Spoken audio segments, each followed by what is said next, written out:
How do I prepare for Tucson? Do I make lists? Yes. And then I go to Tucson, and most of the time I never look at the list.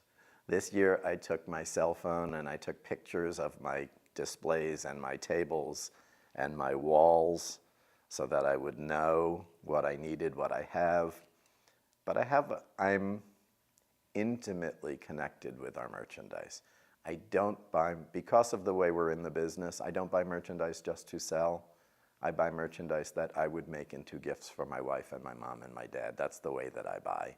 And our customers know that. They know that I try to buy what I love and what I really feel about. So even though I will make lists, I will take inventory, I will do all of those things.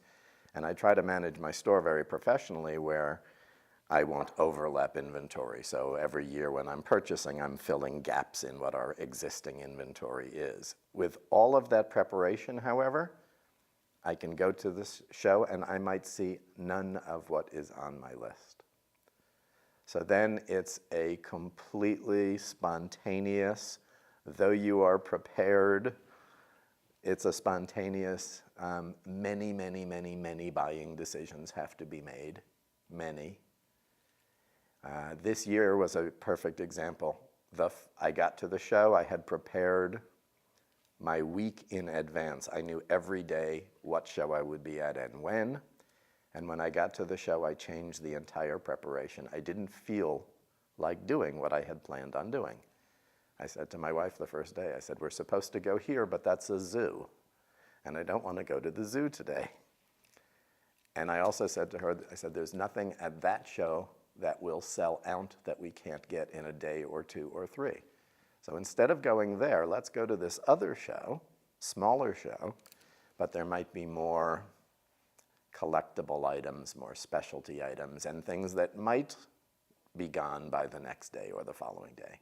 So we made a quick change of plans that morning. That changed almost the rest of my week because I then made other little domino changes along the way.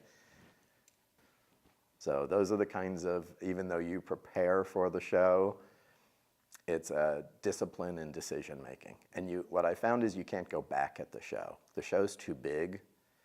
If you go backwards or you try to go back around again, either you won't find or it won't be there or something.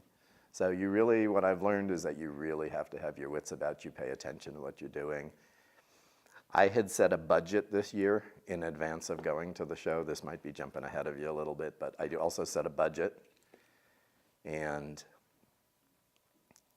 I ended up, after a week, about $119 over budget.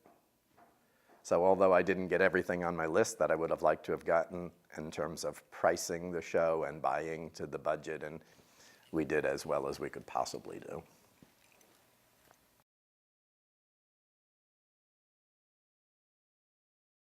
Yeah. Do I bring gemological equipment with me? No. Do I bring a loupe with me? No. My wife asked me if I need a light or a calculator, and I tell her I am a light and I am a calculator. Maureen Matsura is one of our managers and used to be head of education for GIA and is a brilliantly talented woman. And it was interesting because she was shopping with us this year. We brought our staff this year, and it was a wonderful experience for them.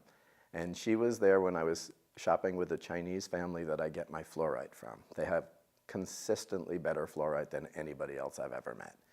And they had large spheres, pretty good size. I don't know how many millimeters that is, but pretty good size spheres.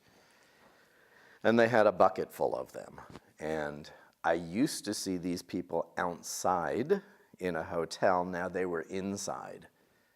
Well, outside in the Tucson sunlight, I would take every single sphere and hold it up to the light and look into it to get the color banding, patterns, things like that. Here I was doing it inside a hall and holding every single piece up to the skylight and to the, fluorescent lights that are way above us in these big halls and things like that. But I got the very best pieces. So I really tried to utilize the eyes and the talents and the skills and the experience that I have, and I bring those to bear. It's hard. A loupe would be helpful. Interestingly, Now they're selling diamond beads. And the first time I started buying diamond beads, my first question to my friends who sell the diamond beads, what's the grade? They're diamonds, there is no grade. What's the price? X number of thousands of dollars for the strand. Do you have a loop? No. And I would look at them like they were out of their mind. Okay, you're selling diamonds for thousands of dollars and you don't have a loop and you don't have a grade and we can't look at them. You're out of your mind.